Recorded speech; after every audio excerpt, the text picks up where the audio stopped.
Hello everyone, एक बार फिर से स्वागत है आप सभी का मेरे यूट्यूब चैनल में। आज हम पढ़ेंगे NCERT book class 5th Hindi रिमझिम का चैप्टर नंबर 7, जिसका नाम है डाकिये की कहानी, कुंवर सिंह की जुबानी। तो डाकिये का अर्थ होता है जो घर घर में जाके पत्र देता है, यानी डाक देने वाला व्यक्ति, जिसको हम पोस्टमैन बोलते हैं।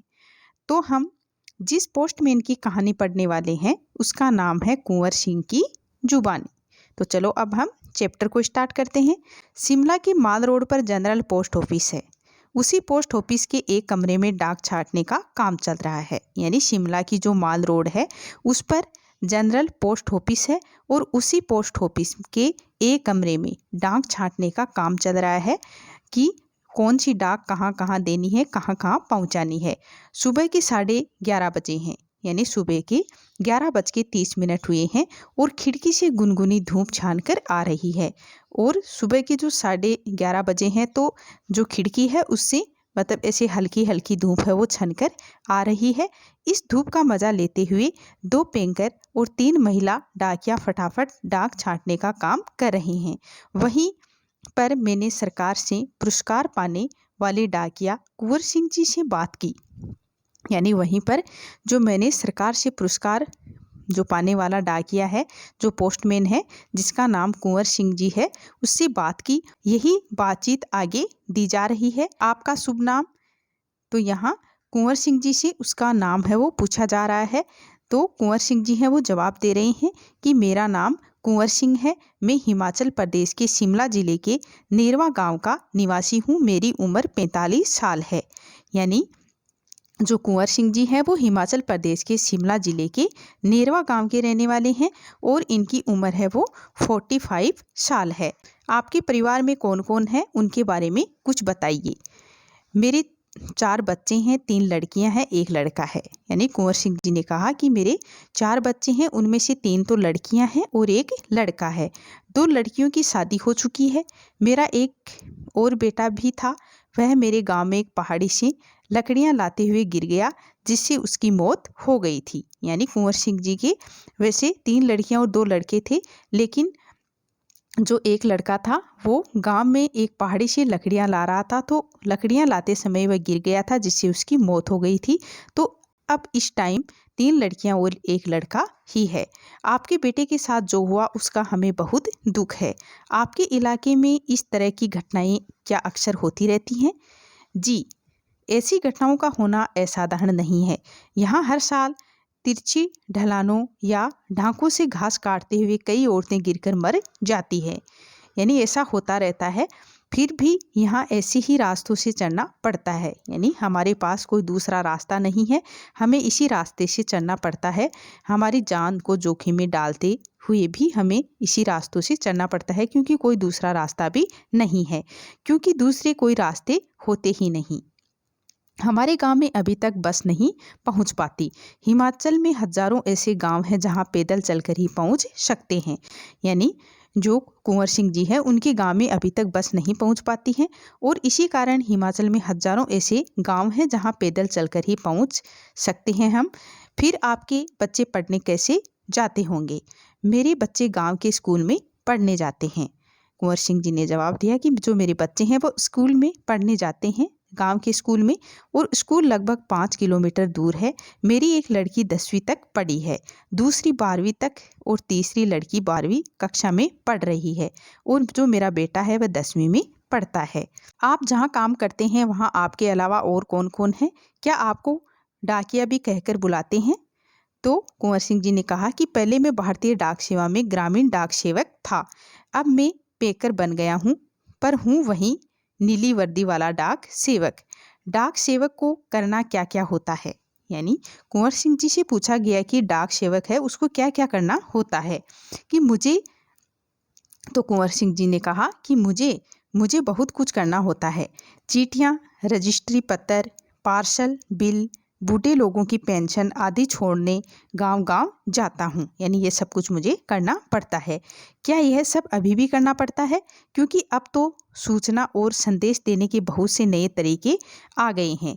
शहरों में भले ही आज संदेश देने के कई साधन आ गए हैं, जैसे फ़ोन है, मोबाइल है, ईमेल है वगैरह, मतलब ऐसे कई साधन आ गए हैं, लेकिन गांव में तो आज भी संदेश पहुंचाने का जो सबसे बड़ा जो जरिया है, जो तरीका है, वो डाक ही है। इसलिए गांव में लोग डाकिया का बड़ा आदर और सम्मान करते हैं। अपनी चिट्ठी आदि पाने के लिए डाकिये का इंतजार भी करते हैं। हमने सुना है कि हमारी डाक सेवा दुनिया की सबसे बड़ी डाक सेवा है। ये भला कैसे? यानी ये प्रश्न था कि हमने सुना है कि हमारी जो डाक सेवा है वो दुनिया की सबसे बड़ी डाक सेवा है, तो वो कैसे है? सुना तो आपने बिल्कुल ठीक ही है। हमारे देश की डाक सेवा आज भी दुनिया की सबसे बड़ी डाक सेवा है और सबसे सस्ती भी है। केवल 5 रुपये में देश के किसी भी कोने में हम चिट्ठी भेज सकते हैं। पोस्ट कार्ड तो केवल 50 पैसे का ही है, यानी 50 पैसे में भी हम देश के हर कोने में अपना संदेश है वो भेज सकते हैं। आपको अपनी नौकरी में मज़ा तो बहुत आता होगा, यानी प्रश्न है कि आपको अपनी नौकरी में मज़ा तो बहुत आता होगा। तो कुंवर सिंह जी ने कहा कि मुझे अपनी नौकरी बहुत अच्छी लगती है। जब मैं दूर नौकरी करने वाले सिपाही का मिनी ऑर्डर लेकर उसके घर पहुंचता हूं, तो उसके बूढ़े माँ बाप का खुशी भरा चेहरा देखते ही बनता है। ऐसे ही जब किसी का रजिस्ट्री पत्र पहुंचाता हूं, जिसमें कभी रिजल्ट कभी नियुक्ति पत्र होता है, तो लोग बहुत खुश होते हैं। और बूढ़े दादा और बूढ़ी नानी तो पेंशन के पैसे मिलने पर भी बहुत ही खुश होते हैं। तो 6 महीनों तक वे मेरा इसके लिए इंतज़ार करते हैं। और हिमाचल में बूढ़े लोगों को पेंशन हर 6 महीने के बाद इकट्ठी ही दी जाती है। आप क्या शुरू से ही इसी डाकघर में काम कर रही हैं? शुरू में तो मैंने लोहाल स्पीति जिले के कीपर गांव में 3 साल तक नौकरी की। यह हिमाचल का सबसे ऊंचा गांव है। इसके बाद 5 साल तक इसी जिले के काजा में और 5 साल तक कन्नौर जिले में नौकरी की। उस वक्त इन गांव में टेलीफोन नहीं था, बसें भी सिर्फ मुख्यालयों तक ही जाती थी। अभी भी कई ऐसे गांव हैं जहां न तो बस जाती है और न ही वहां टेलीफोन है। ऐसी जगह में ग्रामीण डाक सेवा का बहुत ही मान किया जाता है, यानी बहुत ही मान सम्मान है वो किया जाता है, क्योंकि और कोई साधन वहाँ पे नहीं है, ना टेलीफोन है, ना बसें जाती है। तो वहाँ पर जब डाक सेवक है वो जाता है तो उसका बहुत ही मान सम्मान है वो किया जाता है। आप पहाड़ी इलाके में रहते हैं, जाहिर है डाक पहुँचाना आसान काम तो नहीं होगा। यानी सवाल है कि आप पहाड़ी इलाके में रहते हैं और ये जाहिर है कि डाक पहुँचाना आसान काम तो नहीं होगा। हाँ, मुश्किलें तो आती ही है। जब मैं किन्नौर जिले के मुख्यालय रिकांग पीओ में नौकरी करता था, तो सुबह 6 बजे मेरी ड्यूटी शुरू हो जाती थी। मैं 6 बजे सुबह शिमला जाने वाली बस में डाक का बोरा रखता था और रात को 8 बजे शिमला से आने वाली बस से डाक का बोरा उतारता था। बैंकर को ये सब काम करने पड़ते हैं। किन्नौर और लाहौल स्पीति हिमाचल प्रदेश के बहुत ही ठंडे और ऊंचे किले हैं और इन जिलों में अप्रैल महीने में भी बर्फबारी हो जाती है। यानी जो किन्नौर और लाहौल स्पीति हिमाचल प्रदेश के जो इलाके हैं वो बहुत ही ठंडे तथा ऊंचे ज़िले हैं और इन ज़िलों में अप्रैल के महीने में भी बहुत ही बर्फबारी है वो होती है और बर्फ़ में चलते हुए पैरों को ठंड से बचाना पड़ता है, वरना स्नो बाइट हो जाते हैं, जिससे पैर नीले पड़ जाते हैं और उनमें गैंग्रीन हो जाती है, जिससे अंगुलियां झड़ सकती हैं। और इन जिलों में मुझे एक घर से दूसरे घर तक डाक पहुंचाने के लिए लगभग 26 किलोमीटर रोजाना चढ़ना पड़ता था। यानी जो कुंवर सिंह जी हैं उनको डाक पहुंचाने के लिए घर घर है वो रोजाना 26 किलोमीटर चढ़ना पड़ता था। और हिमाचल में एक गांव से दूसरे गांव की दूरी लगभग 4 या 5 किलोमीटर तक होती है। हिमाचल के गांव छोटे छोटे होते हैं। एक गांव में बस 8 से 10 या कभी कभार 6-7 घर ही होते हैं, इसलिए चढ़ना काफ़ी पड़ता है। चढ़ना तो खैर हमारी आदत में ही शामिल हो चुका है, यानी ये चढ़ना तो हमारी अब आदत सी बन गई है। ग्रामीण डाकिये की ज़िंदगी में तो चढ़ना ही चढ़ना है, यानी जो ग्रामीण डाकिये हैं उसकी लाइफ में तो चढ़ना ही चढ़ना है। आपने बताया था कि पहले आप डाक सेवक थे, अब बैंकर हैं, इसके आगे भी कोई प्रमोशन है क्या? तो कुंवर सिंह जी ने कहा कि बैंकर के बाद डाकिया बन सकते हैं, बस एक इम्तिहान पास करना पड़ता है। अभी तो काम के हिसाब से हमारा वेतन काफ़ी कम रहता है, यानी जिस हिसाब से हम काम कर रहे हैं उस हिसाब से हमारा जो हमारा वेतन है वो काफ़ी कम रहता है। सारा दिन कुर्सी पर बैठकर काम करने वाले बाबू का वेतन कहीं ज़्यादा होता है। यानी कुंवर सिंह जी यहाँ बता रहे हैं कि एक कुर्सी पर बैठकर काम करने वाले बाबू का जो वेतन है वो हमारे से कहीं ज़्यादा होता है। बैंकर का वेतन बाबू के जितना ही हो जाता है। अब तो डाकिये की नौकरी में लगना भी बहुत बहुत मुश्किल हो चुका है। हम में से जितने डाकिये रिटायर्ड हो चुके हैं उनकी जगह नए डाकिये को नहीं रखा जा रहा है।